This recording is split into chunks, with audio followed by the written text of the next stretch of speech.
So we are solving 3 to the power of 0 plus 4 to the power of 1 times 2 minus 5. Alright, so 3 to the power of 0 is not equal to 0, right? 3 to the power of 0 is not equal to 3. 3 to the power of 0 is equal to 1, right?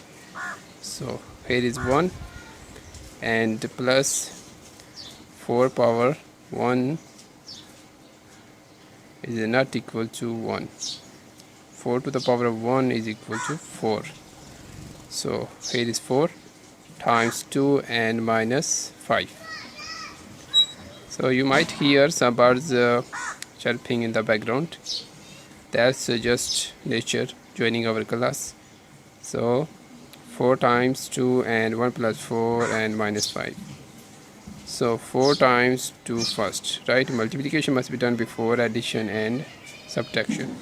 So 1 plus 4 times 2 equals 8 and minus 5. Now addition and subtraction, left to right. So 1 plus 8 equals 9 minus 5.